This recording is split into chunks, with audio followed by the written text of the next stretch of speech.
por recibirme. ¿Qué tal, Esteban? Sí. Un placer enorme. No, un gusto y gracias. Gracias por invitarme a tu primer programa. Es un honor. No, el honor es mío, por favor. ¿Viste la marcha del sábado? ¿En qué términos si la vi? Sí, si estabas viendo, prendí la tele, la seguías. No, digamos, me dediqué a trabajar.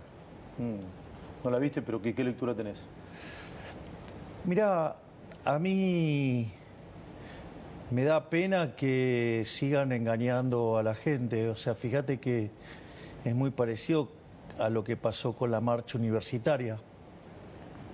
Inventaron una mentira. En este caso, editaron parte de mi discurso en Davos, un discurso de 29 minutos y medio. Hay un fragmento que yo dedico en todo lo que es demoler el edificio Woke. Hay una parte que dedico a los temas de género. Básicamente eso dura cerca de 1 minuto y medio. Y ellos hicieron un fragmento, tomaron uno de los ejemplos de 14 segundos y le pusieron un remate de la parte final de ese bloque. A partir de construir esa mentira, los medios, que obviamente están desesperados porque les suspendí la pauta oficial, entonces evidentemente los medios en general son odiadores del gobierno directamente. ¿No? ¿Los medios son odiadores del gobierno? Sí, ni siquiera, digamos, califican ya como opositores, hay un odio visceral manifiesto. A partir de ahí se propaga una mentira y a partir de eso se aparatea la marcha y terminan apareciendo las mismas caras siniestras de siempre, porque más allá de cómo se pudo haber sentido, digamos, aquellos seres humanos que están involucrados con lo que es el LGBT, lo que uno ve es que aparecieron las caras siniestras de siempre, ¿no? Digamos, aparecieron los sindicalistas. Quiero saber, digamos, cuál es la relación histórica entre sindicalistas y dicho grupo. Apareció el gobernador de la provincia de Buenos Aires. Hay un asesinato cada 5 días, la provincia es un baño de sangre. Estaba el caso de Lucas, ¿sí? Y sin embargo, digamos, aparece a hacer ruido político en una marcha. Habla de Kicillof. Sí. No solo eso, también se sumaron el tren fantasma que componen Lustó, Larreta, Santoro, Lilita Carrió, digamos, La Cámpora, Cristina Fernández de Kirchner apoyó, digamos, o sea, con lo cual lo que vos ves es el tren fantasma. Aparte, en esa manifestación, digamos, qué sé yo, ves, por ejemplo, banderas del Partido Comunista, digamos, donde los comunistas y los socialistas, digamos, asesinaban homosexuales, o, digamos, o intentaba hacer una marcha, digamos, en Palestina de estas características, porque tenían banderas de Palestina. Entonces, verdaderamente, vos lo que te das cuenta es que en realidad terminó siendo una marcha política donde se juntaron todos los anti-Milei, y a mí me ¿Son parece... muchos o pocos? Mirá, la verdad es que te diría que el hecho que se tenga que juntar todos para enfrentarme, lo que muestra es que están claramente en una situación de debilidad y además que lo tengan que hacer a partir de una mentira, de lo que es la falacia del hombre de paja, ¿no? Digo que es muy irregular, o sea, de hecho en mi discurso en Davos justamente yo lo señalo, ¿no? Esto de que cómo opera la izquierda, o sea, digamos, opera con la falacia del hombre de paja, o sea, dicen que vos dijiste y a partir de eso te critican, porque es la crítica que les queda cómoda, y entonces eso, digamos, muestra que vos perdiste antes de empezar. Eso es una declaración de inferioridad ex ante, porque si vos para atacar a un tipo lo que tenés que hacer es mentir sobre esa persona, entonces, digamos, mentís sobre el argumento, digamos, o caes en una falacia dominen. Mirá qué interesante, dice, no, bueno, contra un gobierno fascista. en un gobierno fascista, digamos, una marcha de estas no tendría lugar, ¿no? O sea, si estuviéramos en algo antidemocrático, digamos... Te dicen fascista y nazi. Sí. Bueno, pero por eso, bueno, eso, mirá qué interesante. Digo, la ignorancia. Porque, por ejemplo, cuando vos tratás, digo, primero, nazi, nacionalsocialismo. O sea, digo, se tienen que hacer cargo, muchachos, eran de los de ustedes, o sea, eran de los zurditos, era nacionalsocialismo.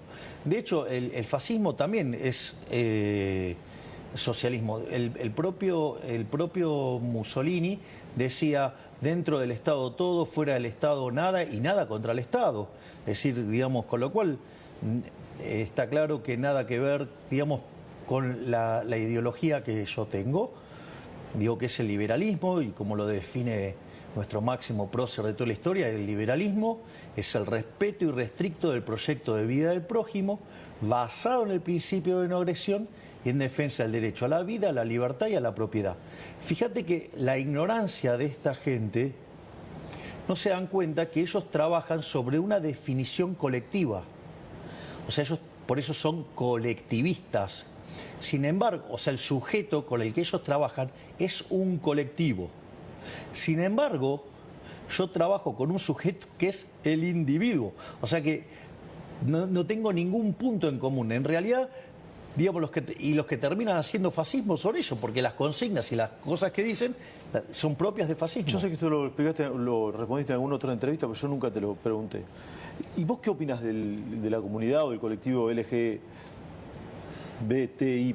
Bueno, ok. A ver, yo digo esto, lo he dicho muchas veces. La pregunta es, supongamos lo siguiente, lo vamos a poner así. Suponete, no sé, que vos estuvieras en una relación homosexual, digamos, o alguna relación, digamos, que contemple algún tipo de estas características. La pregunta es, ¿en qué me agredís? En nada. ¿En qué afectás en mi derecho a la vida? En nada. ¿En qué afectás a mi propiedad? En nada. ¿En qué afectás a mi libertad? En nada. Por lo tanto, digamos, o sea, yo no tengo nada que decir, hacé lo que quieras. Es decir, a mí lo que me molesta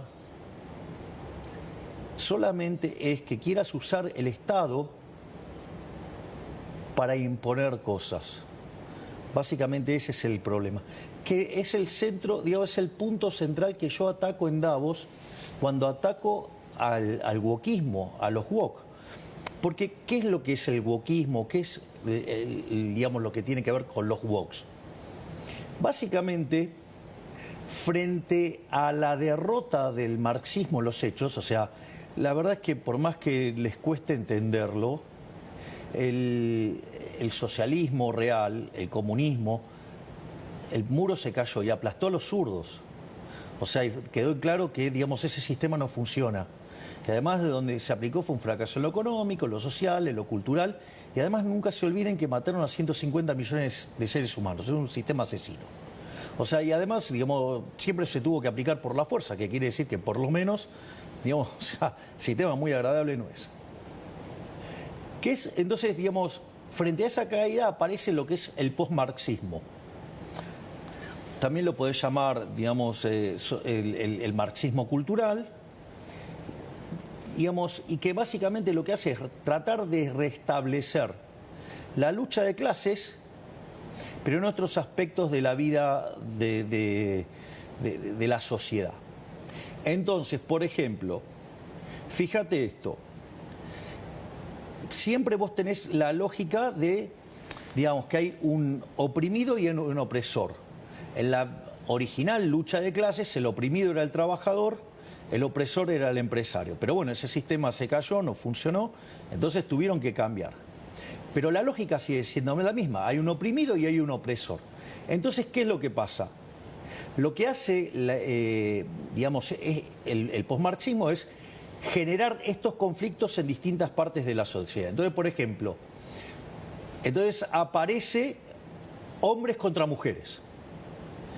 O sea, aparece la versión del feminismo radical, siendo que el feminismo originalmente era una causa del liberalismo. Digo, el primero que se ocupó de esto cerca de 1750 fue Jeremy Bentham, que era un liberal. O sea, la causa del feminismo era una causa liberal, porque establecía la igualdad ante la ley. Ahora, fíjate esto, hoy el feminismo radical entonces es hombres contra mujeres, ¿sí?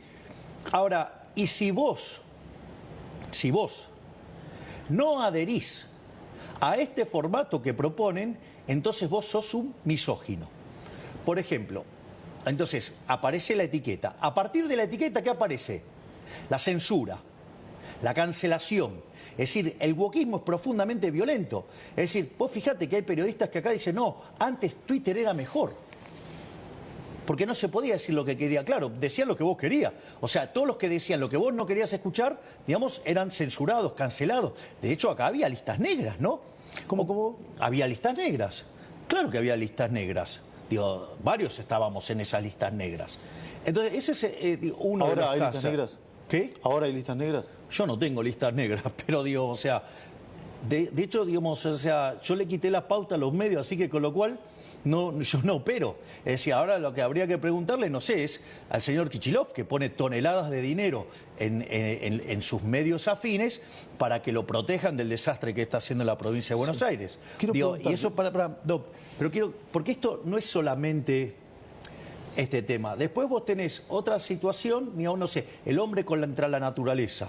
Bueno, en ese caso es el ecologismo. Entonces, cuando vos, digamos, y toda la agenda del cambio climático. Entonces, cuando vos agarrás y presentás la evidencia empírica, ¿qué te dicen? No, vos sos un terraplanista. Porque además lo peor de todo es que detrás de esa agenda está la agenda asesina del aborto. Es decir, o por ejemplo, los pueblos originarios contra los europeos. O sea, entonces, y fíjate que en cada una de esas, digamos, vos, o por ejemplo, si vos no adherís, o sea, a la ideología de género, entonces sos un homofóbico. No sos un homofóbico. No sos ni homofóbico ni transfóbico. O sea, de hecho, vos fíjate que la frase que yo digo, que esto es tremendo, ¿no? Digamos que la ideología de género llevada al extremo conduce al abuso. O sea, son, digamos, pedófilos. Y yo hice varios ejemplos. Voy a repetir eso, la ideología de género... La ideología de género llevada al extremo conduce, o sea, digamos, conduce al abuso. Por ende, son pedófilos. Y eso, digamos, parece una cosa menor y no es una cosa menor. Porque vos fíjate esto, vos tenés distintas cuestiones de la ideología de género. Vos tenés un hombre que se autopercibe mujer y Mendes se cree, digamos, y va y se sube a un ring de boxeo y revienta a trompadas a las mujeres. O sea, de hecho, la boxeadora italiana que digamos, que para la pelea, de hecho es amiga de Giorgia Meloni. Y justamente lo que le contaba es... Los últimos Juegos Olímpicos fue eso. Claro, cuando, digamos, le puso dos manos, que no fueron manos llenas, o sea, fueron... dijo que le sacudió toda la carrocería, por lo tanto, o sea, si se quedaba, la mataba. O sea, digamos, ahí tenés un caso.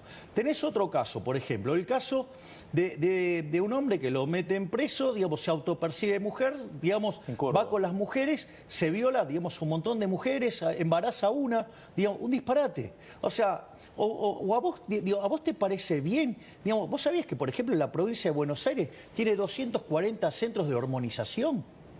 ¿A vos qué te parece? No, a mí me parece un horror. O sea, a mí me parece un horror. A ver, digamos, o sea, ¿a vos te parece que una criatura, que un menor, esté en condiciones de saber si, digamos, o sea, la verdad, digo, yo no sé lo que piensa la gente. Ahora, desde mi punto de vista, que le amputen los genitales a una criatura, digo, mientras que le llenan la cabeza, que es otra cosa distinta a lo que dice su biología. Bueno, digo, eso de separar el género de la biología, digo, no es gratis. ¿Viste el video del nene de 10 años que dice que es trans? Bueno, por eso, pero ¿a vos te parece, digamos, o sea... ¿Lo viste? Sí, claro que lo vi. ¿Qué te pareció?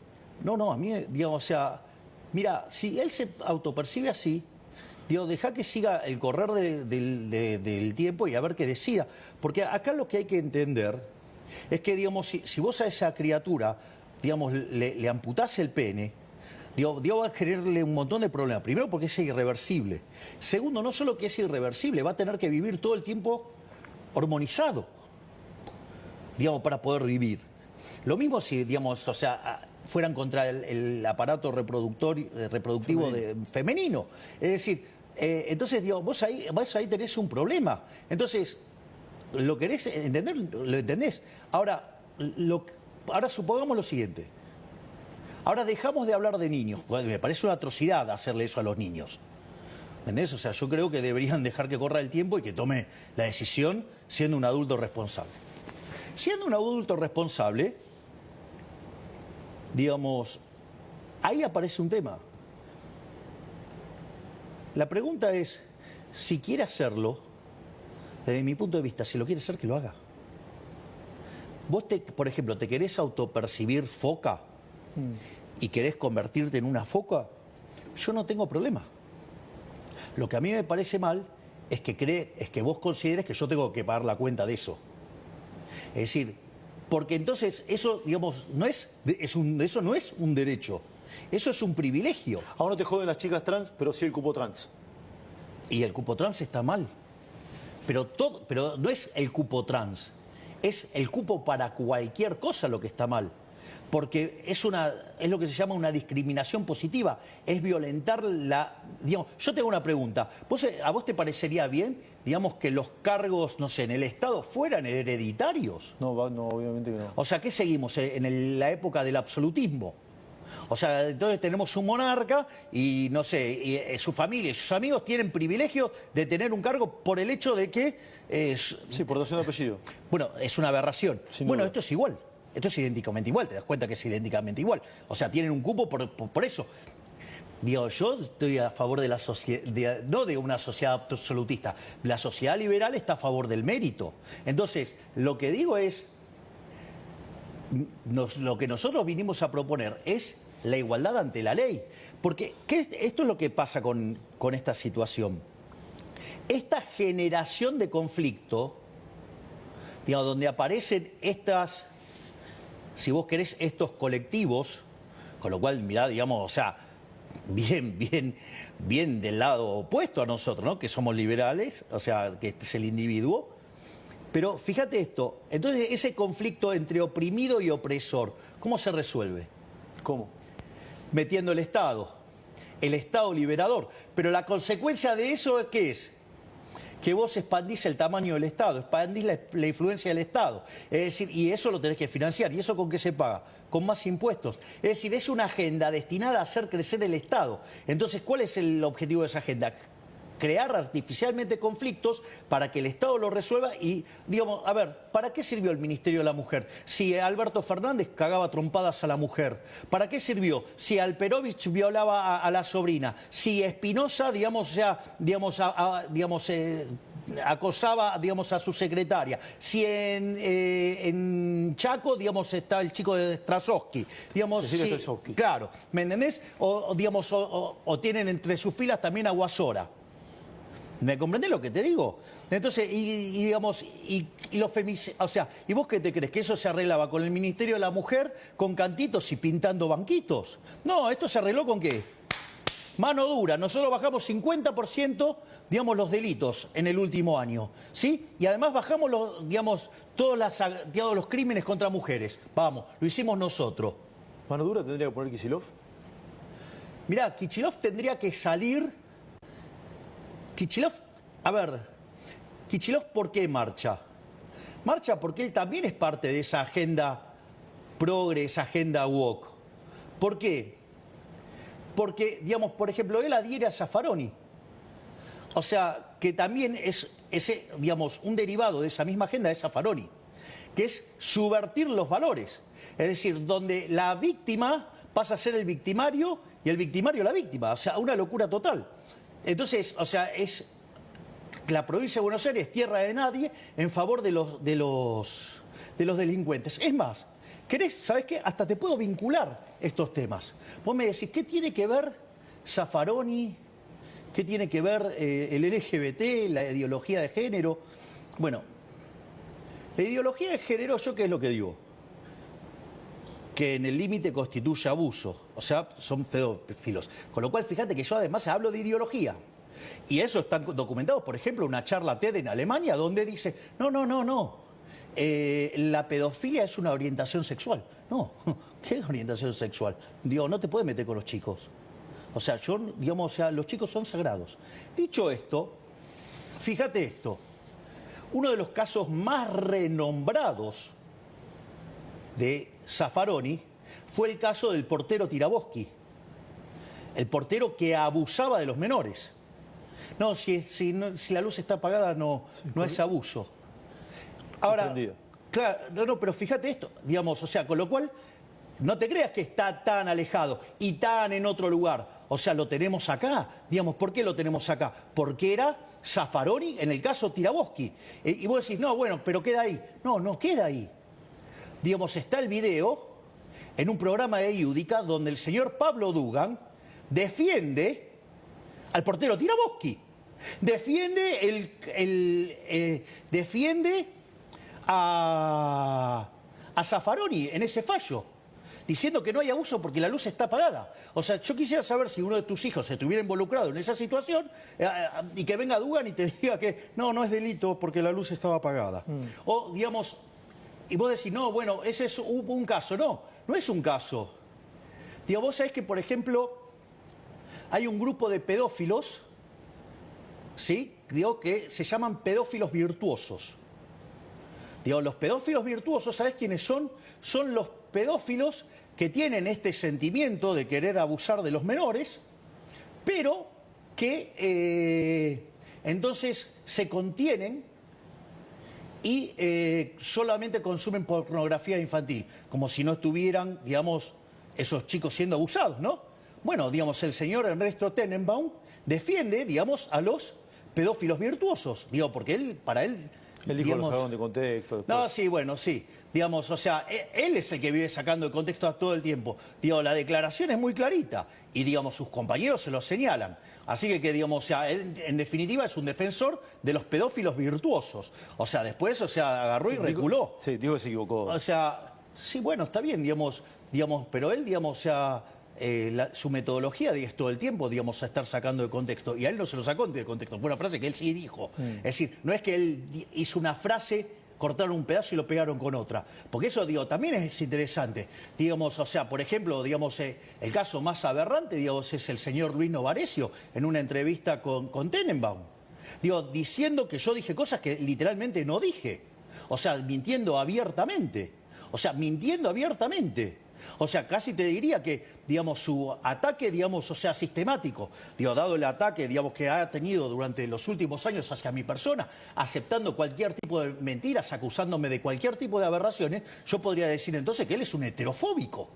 Es decir, evidentemente, todo aquel que no coincide con él, entonces él lo va a atacar y le va a decir cosas así. Porque esa está en la lógica del wokismo. El wokismo, ¿qué es lo que hace? Agarra, digamos, te inventa un derecho, o sea, crea esta disputa entre el oprimido y el opresor, entonces vienen a liberarte, o sea, pasamos de la idea de la libertad a la idea de la liberación. Eso se resuelve con el Estado, ¿sí? Se resuelve dando, digamos, privilegios, o sea, affirmative action, o sea, discriminación positiva, ¿sí? Entonces, digo, y aquel que no adhiere a eso, te ponen una etiqueta. Y a partir de esa etiqueta te cancelan, que era lo mismo que te hacían en Twitter. Digo, por eso, digamos, o sea, Elon Musk para mí es un héroe, salvó Occidente. ¿Por qué? Y fíjate, digamos, que casualmente todos estos tipos que te mencioné, ay, no, pero ahora es horrible Twitter, hay que dejar Twitter. ¿Por qué? Porque, digamos, si, por ejemplo, el propio Tenenbaum le dijo, ¿no?, que a él le gustaba más el Twitter anterior, el Twitter que censuraba a los que no pensaban como él. Javier, es decir, ¿me comprendés, no? Sí, o sea, después, claro. digamos, hablan de censura. Sí. Digo, es más, hablan de antidemocráticos. Digo, y en realidad ellos, digamos, el socialismo, una de las cosas que descubrió es ir por lo que Hayek llamaba la democracia ilimitada. ¿Me comprendés? Porque, digamos, que es la dictadura de las mayorías. Cuando en realidad, vos lo que, la esencia de la democracia es cuidar a la mayor, digamos, a la más pequeña de todas las minorías, que es el individuo. Porque si no, yo te hago una pregunta. ¿Vos crees en la democracia? Sí, por supuesto. Bien, ok. ¿Vos Entonces, también? sí, obvio. Pero, digamos, la democracia liberal, republicana, digamos, la que respeta al individuo. Porque si no, digamos, o sea, te hago una pregunta. Se juntan 4 lobos y una gallina y van a votar qué se come a la noche. Eso es la democracia que ellos dicen que es, no un valor supremo. Exactamente. Esa es la democracia de las mayorías. Esa es la democracia que promueven los socialistas. Entonces, cuando vos le señalás que te dicen, no, vos sos un antidemocrático. Cuando vos le decís lo que no te gusta, cuando no les gusta que le digas, que te dicen discurso de odio. Es decir, a cada cosa que vos le señalás el error, te tachan. Y fíjate el nivel de lavado de cerebro que le genera. Digamos, de hecho, la nota de Novarecio con Denneman le dice, ay, tengo que explicar que el agua moja. Es decir, fíjate, digamos que está claro que Novarecio es una persona muy limitada que nunca pudo pensar afuera del molde que le presetió el wokismo. Y evidentemente, digamos, no es el único. O sea, porque todas estas personas, cuando vos los sacás de esa línea, te etiquetan, falacia dominen y te censuran. Recordemos que el señor Novarecio, en el canal que vos estás, pidió por la censura de mi persona. Digo. No sabía eso. Sí, claro, dijo que había que callarme. No recuerdo. Claro, exacto, se montó sobre una declaración de Pichetto. Ah. Nombraste un montón de personas, incluso algunos colegas. También nombraste por ahí a Cristina. ¿Te importa lo que dice Cristina? No. ¿Cómo? No. ¿No te importa lo que dice Cristina? No, no me importa lo que diga ninguno de los políticos acá, son todos de chiquitajes, todo cabotaje. Yo estoy para discutir otra cosa. Es decir, ni siquiera entienden que fui a discutir a Davos. O sea, son muy cabotaje, muy poquita cosa. Cristina de cabotaje. Sí, Cristina, digo, Cristina no puede, digamos, o sea, Cristina existe en Argentina nada más. Nadie reconoce en ella un líder de nada. Ahora me contás que discutiste en Davos y los Estados Unidos. ¿Y Macri en qué categoría está? Mira, Macri posicionó bien a la Argentina. En términos internacionales, digo, yo hubiera ido por una agenda verdaderamente liberal y él fue por una agenda liberal, o sea, una agenda socialdemócrata. Pero, digamos... ¿Hablas con él? La última vez que nos comunicamos, él me mandó mensaje por el tema de felicitándome por la baja de las retenciones. De hecho, después, ¿viste? Bajamos 2 impuestos. Sí. Digo, hoy estaban las... ¿Cómo es que le dicen ustedes cuando ponen en la pantalla? ¿El graph? No. ¿El zócalo? No eran los zócalos. Cuando ponen en la pantalla, tenían las pantallas con las 12 bajas de impuestos. Una gráfica. Claro, exacto. Una gráfica. No era una gráfica, estaba en la pantalla, no sé cómo le dicen. Ok. Vuelvo sobre Macri. Mucho se ha hablado del acuerdo, no acuerdo, de ir juntos y ir separado. Se leyó, se escuchó de que había mucha bronca en los últimos días con el PRO, sobre todo. ¿Existe esa bronca? No sé, no se manifiesta en nuestros vínculos. Digo, por ejemplo, fíjate esto, el tema ficha limpia. Yo que dije, me voy a comprometer a mandar un proyecto nuevo. Eso lo coordinó Luis Petri con Alejandro Fargosi, con Gastón Marra y con Silvia Los Peratos. Yo no tengo ningún problema con la gente del PRO. No tenés ningún tipo de problema. No tenés ningún tipo de problema de armar listas juntos. Yo tengo una excelente relación y, o sea, a ver, yo, digamos, a lo que me ocupo es a mi job description, a seguir bajando la inflación, a seguir haciendo crecer la economía, a hacer que la pobreza baje, digamos, terminar con la inseguridad. Bueno, este es un tramo, Luis, de la entrevista.